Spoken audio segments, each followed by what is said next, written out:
We're going to try and record this for a fourth time. This is part 2 of the creation and making of America's ghettos. I have a list here now, and I had to record this on my regular phone because TikTok is like deleting my progress, and at this point I don't even need the list. I know what the fuck's on it. So in the first part I talked about land and how before they took our land, burned our land, flooded it, bombed it, whatever, they made it really hard to maintain it. Because when you think about what you have a bunch of black people who, first of all, don't have education. We know, well, most of us know that it was illegal to learn on the plantation. It was illegal to read anything, to write anything other than what was in the Bible. And even at one point, it was illegal to read the Bible outside of the presence of a white man. So you have a bunch of black people that are uneducated, right? They signed these contracts, they bought this land, right? But they don't know what to do with it. Right? They don't know what to do with it. And when it comes time to like evaluate the value of a land, it's always down to how much a white person is willing to pay for the land. So you have black people that are at the whim, essentially at the whim of white people. And now, like I said, you have uneducated black people. You have black people that are forced to work service jobs. At one point in this country, it was illegal for black people to work in any job but a service job. And that was all intentional because service jobs were the lowest paying jobs. Those are your nurses, your caregivers, your housekeepers, your like all of these different service jobs, servers. And these are jobs that you can't really move up in. You see what I mean? So you have this black family, and imagine black families are huge. Back in the day, they used to have like 15, 16 kids. So you have this huge black family and they're making pennies, say 90 cents a week, okay? You have them in this area where they have to now contribute taxes. They have to contribute to taxes, so they have to pay. The thing that's not talked about, and I think I mentioned it in part 1, is black people, not even black people. The planter class was the only people paying taxes in this country. They were the only people paying taxes because they made most of the wealth, right? So after the Civil War, they didn't have most of that wealth, or they didn't have those slaves anymore, so now everybody has to contribute to taxes. You have these black communities where black people only moved near each other because it was the safest place to be.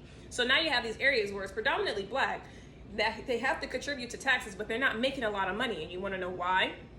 It's not because they're making 90 cents a week where they're working at. Even if you're a business owner, you're now having to buy your products, your produce, your everything from white people that have agreements with each other that they're going to charge you 500% more than what they would charge a white person. So now you have to take that expensive produce back to your black community that can't even afford it and charge them crazy. But the black people don't have nowhere else to buy from, so they have to spend most of their fucking income with you. You see what I mean? So you have these. That's just another aspect of it is, first of all, education. Taking our land was all a plot. It was all a plot because now you have these people where I can buy from you, but only for so long because I can't afford it. So now I'm in a situation where I'm either going to have to sell my land or I'm going to have to do something. A lot of them sold their land for less than what they bought it for. So they made no profit. Mind you, they're selling their land based off of how much a white person is evaluating their land. Like, so it's not even true that their land is only worth $50. Their land could easily be worth $10,000, which was the case, where it was worth way more than what the white person was offering them. And that white person made so much money off that land, right? But they had to take it because they, looking around, you talking to other black families, it's like, hey, how much they offer you for your land? Oh, they said the same thing to me. And this is all by design. They had so many agreements, so many covenants, because this was, they couldn't let black people progress. This was just another thing to keep us down. Another thing that's on here, the agreements to not pay us proper wages. I want to emphasize that and like expand on that. When it came time to paying black people, like I said, these white establishments that were hiring black people, they all had a hand in the pot, every single one of them. So imagine I'm working for Mr. Phillip, and I'm making 60 cents a week, right? I'm making 60 cents a week. Nobody else is making more than 60 cents a week because all of these white bosses and business owners are only offering that because they have agreements that they will not pay anybody more than the next person. You see what I mean? It was all a ploy and an attempt to keep us down. All right, another thing that's on the list is they married rich and they inherited a lot. So a lot of times when it came, like, this isn't necessarily contributing to the ghettos, but it really is when you think about how much land was taken, how much land was bought. So imagine, this happened in Chicago. A family bought what? I think it was like 200, they had 200 acres of land that was inherited to them. So they got that for free. So now they have been working. You know what I mean? They have been working, so I have more than enough money to buy more land. So they decided to buy another 300 acres of land of Chicago. Okay? Pushing black people into a small corner of Chicago. Now you have these black people mixed in with a little white people, but now you have this beautiful suburban area that this family just built only for white people. So now those people that was just residing alongside those black people, they have somewhere to flee to.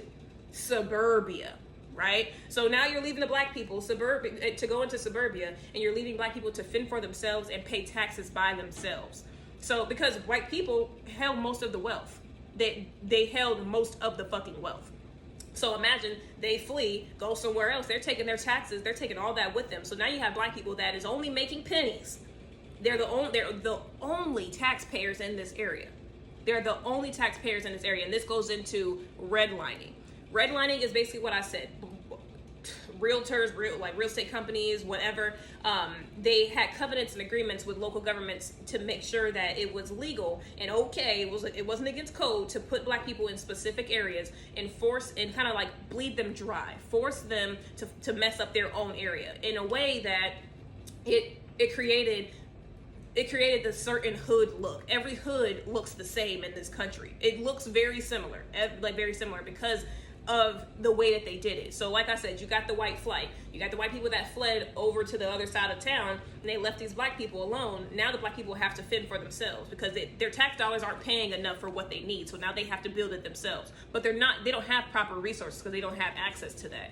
So now you got messed up paved roads. You have like unpaved roads. You got messed up YMCA's. It's just a bunch of abandoned buildings. It looks so run down. It looks like the gutter because there was no money going into it. Not to mention, not only did they take their tax dollars, they took their products, produce, and everything in between. These white people took everything and refused to sell to the black people in that city.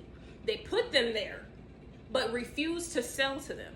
They refused to properly compensate them for anything, right? And this was all intentional. That was all induced by segregation. And it also helped induce segregation. It's ironic as hell. Okay. I think that's it because I only have a few minutes. This is going to be the end of part 1. Part 2 is coming soon.